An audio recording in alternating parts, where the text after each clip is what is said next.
Venemaa tungib Ukrainasse. See pealkiri üksi oleks pidanud aktsiaturu kokku kukutama. Selle asemel juhtus midagi ootamatut. Kui raketid sadasid Kiievile, avanes S&P 500 indeks sügavas miinuses, kuid kustutas kogu languse ja lõpetas päeva lõpuks kõrgemal. Sõja keskel hakkasid investorid ostma. See teenis kasu konfliktist ja see polnud juhus. Sa ilmselt mäletad, kus sa olid, kui kuulsid. Neilt piltidelt oli raske pilku pöörata. Soomuskolonnid veeresid üle lagedate Ukraina põldude. Kopteritega dessantväelased ründasid Hostomeli lennuvälja. Tsiviilisikud kogunesid metrootunnelitesse. Lahvatused kõlasid üle Kiievi. Kõik telekanalid olid üle läinud otseülekandele ja igal analüütikul oli oma arvamus. Igal kauplemislaual ja teleriekraanil kõlas haruldaselt üksmeelne seisukoht. Sisuliselt räägiti kõikjal üht ja sama. Euroopa ja kogu maailm pidid valmistuma millekski murranguliseks. Ja esimestel tundidel oli turg sellega nõus. S&P avanes 2,6% langusega, mis oli mõistetav. See oli ainus ratsionaalne vastus kaosele, mida maailm parajasti pealt vaatas. Ja siis juhtus midagi ettearvamatut. Järgmise 6 tunni jooksul, kui invaasioon jätkus ja ohvrite arv kasvas, liikus indeks aeglaselt ülespoole ning jätkas tõusu mehaaniliselt, ilma pauside või tähelepanuta kõigele sellele, mis teisel pool maailma toimus. Kell 16.00 lõpetas indeks päeva 1,5% plussis, mis tähendas 4,1% suurust päeva sees toimunud pöördumist. Lihtsamalt öeldes oli S&P 500 kogu turuväärtus tol ajal umbes $38 triljonit ning see 4,1% kõikumine tähendas ligikaudu $1,5 triljoni väärtuse muutust. See on nagu kogu Samsungi, Tesla või Walmarti turuväärtus kaoks ja taastuks täielikult 6 tunni jooksul. Inimesed arvavad, et aktsiaturg on nagu baromeeter, mõõdik, mis on seotud reaalsusega. Kui asjad halvenevad, siis mõõdik langeb. Kui asjad paranevad, siis see tõuseb. See on üsna intuitiivne ja piisavalt lihtne, et igaüks sellest aru saaks. Välja arvatud päeval, mil Euroopa libises suurimasse tavarelvastusega sõtta põlvkondade jooksul, näitas mõõdik sisuliselt tugevat tõusu. Ja ta ei olnud ainus. 2026 aasta aprillis, pärast nädalaid kestnud raketirünnakuid Iraani, Iisraeli ja otsese Ameerika sõjalise sekkumisega, käitusid turud taas nii, nagu oleks keegi juhtmed tagurpidi ühendanud. Kui Washington teatas 2 nädala pikkusest relvarahust Iraaniga, vallandus pealkirjade laviin. CNBC saatejuhid nimetasid seda ülemaailmseks kergendusralliks, mis tõstis globaalseid varasid, kuna naftahinnad langesid ja turud tõusid hetkega ülespoole. Dow tõusis järsult, S&P kerkis 2,1%. Bitcoin tõusis üles 71 000. Globaalsed turud Frankfurdist Tokyoni olid rahu juba hindadesse sisse arvestanud, välja arvatud see, et laevad väinas ei liikunud. Mereliikluse andmed näitasid, et 24 miili pikkune Hormuzi väin, maailma kõige olulisem naftatransiidi kitsaskoht, endiselt praktiliselt seisma jäänud. Enne sõda läbis väine iga kuu umbes 3000 alust, vedades päevas 17–21 miljonit barrelit naftat.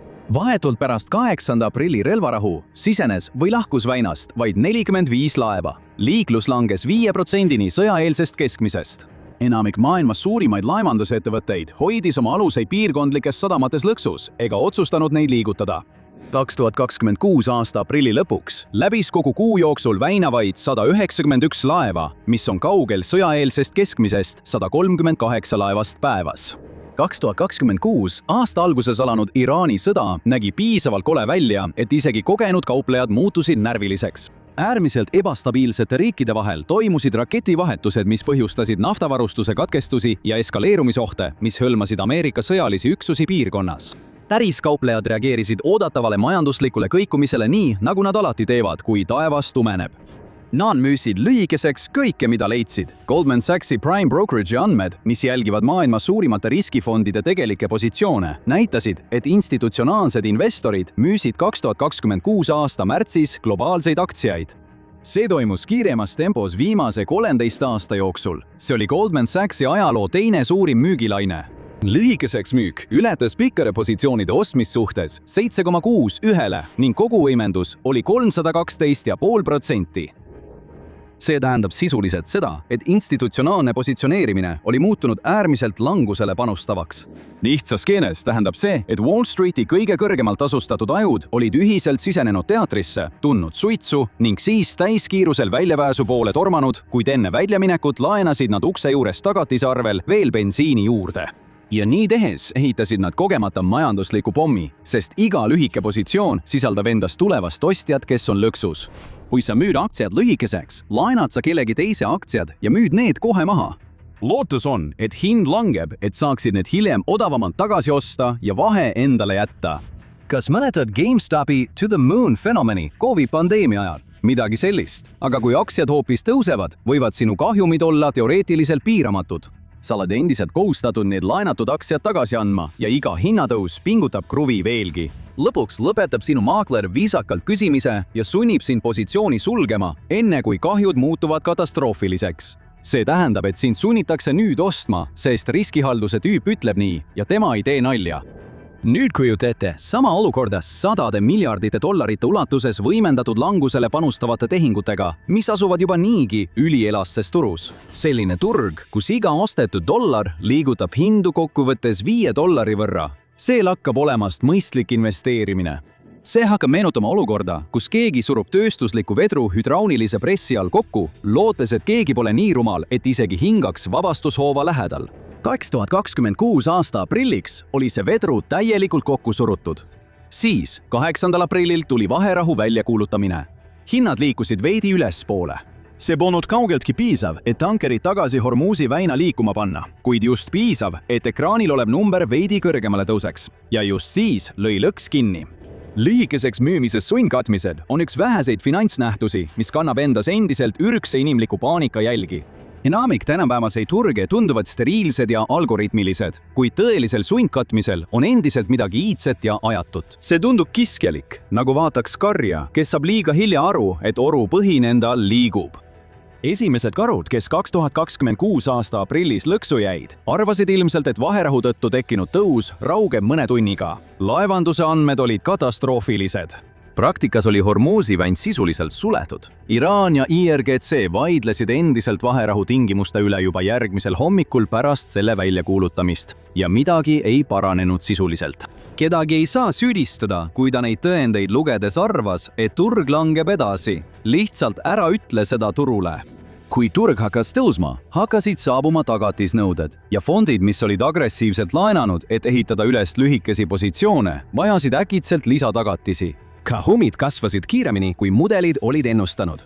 Maaklerid hakkasid nõudma, et positsioonid suletaks koheselt, mis tähendas laenatud aktsiate tagasiostmist, mis sundis veelgi rohkem ostma ja tõukas hinnad veelgi kõrgemale. See vallandas teiste fondide puhul tagatise nõuded, mis tekitas veelgi rohkem sunnitud ostmist, mis tõukas hinnad veelgi kõrgemale ja lõpuks tekitas ise tugevdava ahela. Karud ei väljunud oma positsioonidest ettevaatlikult. Neid likvideeriti ja kõik viimase 13 aasta suurimad positsioonid keriti samal ajal maha. Kuna suur osa nendest positsioonidest oli laiapõhjalistes indeksitoodetes ja börsil kaubeldavates fondides ehk ETF-ides, mitte üksikaktsiates, tabas surve kogu turgu korraga. Surve elegantne ja hirmutav osa seisneb selles, et keegi osalejatest ei pea muutuma optimistlikuks. Ostmine toimub niikuinii. Keegi ei ärganud 9. aprillil mõttega, et Pärsia laht on äkitselt muutunud geopoliitilise stabiilsuse musternäidiseks.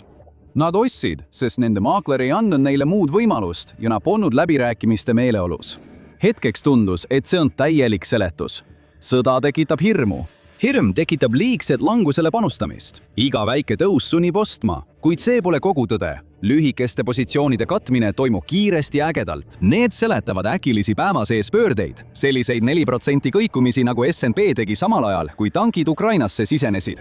Aga need ei selgita iseenesest mitme volatiilse nädala jooksul toimunud triljonite dollarite väärtuses kestvaid tõuse. Toorme futuride kauplemisnõustajad ehk CTA'd on suured süsteemsed kauplemisoperatsioonid, mida juhivad peaaegu täielikult algoritmid. Need tohutud kapitalikogumid, mis haldavad ühiselt sadu miljardeid dollareid, on kõik programmeeritud ühe asja ümber – trendi järgimise mudelid. Nad jälgivad pidevalt hinna liikumist ja reageerivad süsteemis eelnevalt määratletud reeglite järgi. Põhimõtteliselt, kui hind ületab X läve, siis osta. Kui hind langeb alla Y läve, siis müü. See on kogu otsustusprotsess lühidalt kokkuvõetuna. See on andmepõhine ja steriilne. Mudel kontrollib numbrit, number ületab piiri, mudel ostab. Kõik see toimub institutsionaalsel tasemel millisekunditega.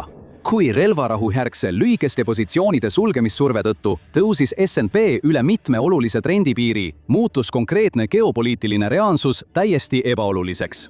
kood tuvastas tõusva hoo, nii et kood ostis sisse. Goldman Sachsi Prime Brokerage'i andmed kinnitasid, et CTA-d ostsid üle maailma aktsiaid ligikaudu $86 miljardi väärtuses vaid ühel nädalal pärast relvarahu väljakuulutamist. See kuulus ettevõtte ajaloo 5 tugevaima ostulaine hulka. $86 miljardit voolas turule ajal, mil analüütikud vaidlesid veel Iraani mereväe tugevuse, relvarahu kestuse ja ülemaailmsete laevandusandmete tegeliku tähenduse üle.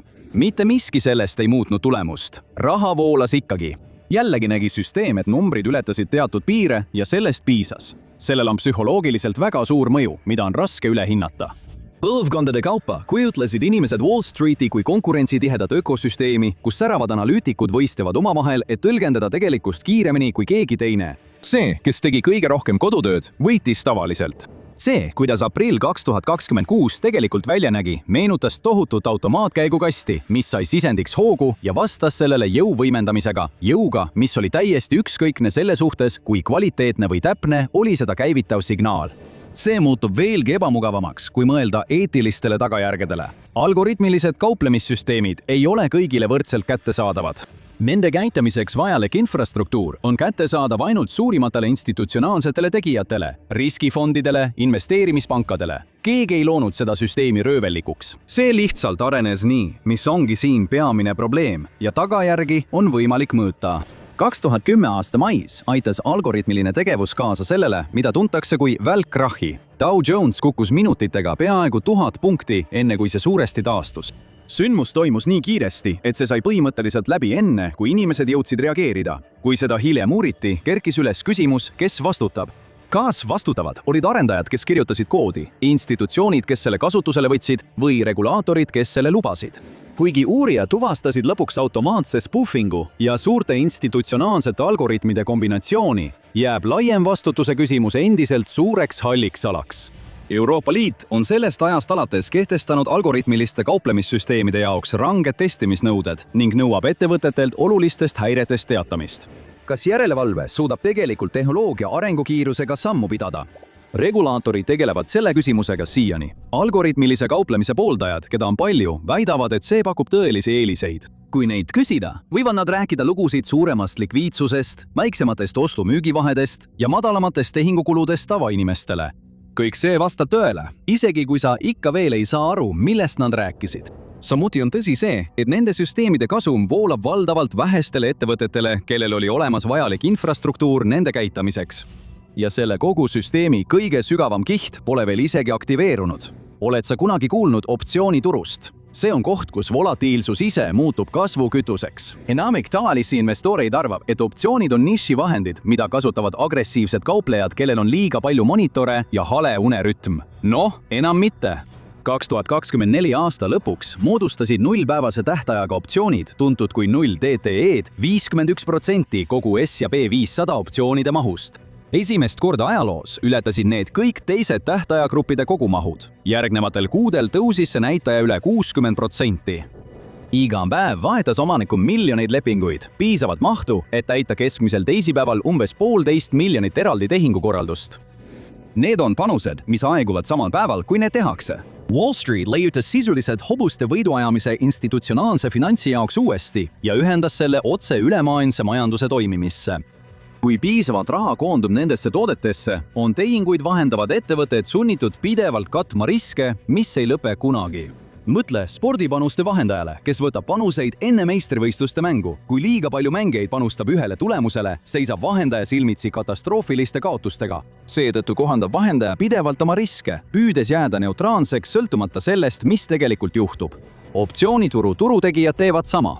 Kui kauplejad muutuvad sõja ajal hirmunuks, tormavad nad müügioptsioonide poole, mis on sisuliselt nagu katastroofikindlustus, mis maksab välja juhul, kui turud kukuvad.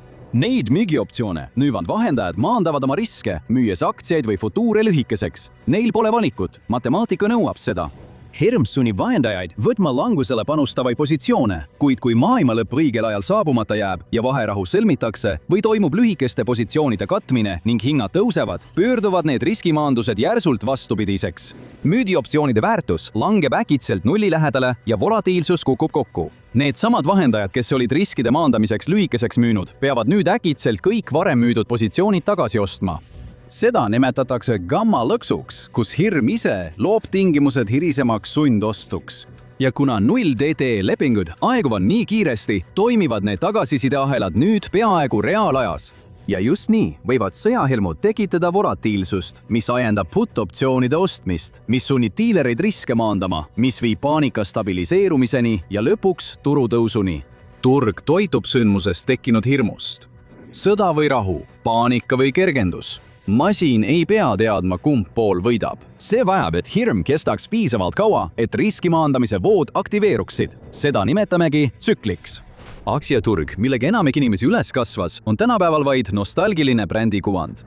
See on kasulik väljamõelis, mida hoiavad üleval peamiselt finantstelevisioon ja pensionikontodele laekuvad kvartali aruanded, mida keegi tegelikult ei loe. Seda asendanud süsteem meenutab pigem volatiilsuse teisendamise mootorit kui aktsiaturgu. Hirm läheb sisse, likviidsus tuleb välja. Sõda muutub selles raamistikus kummaliselt kasulikuks. Having ei ole majanduslikult kasulik äritegevusele. Seda teavad kõik. Päris inimesed surevad endiselt ja laemateed suletakse. Kuid geopoliitilisest hirmust tingitud volatiilsus loob täpselt need tingimused, mida tänapäevane turustruktuur vajab. Turg ei pea kokku kukkuma.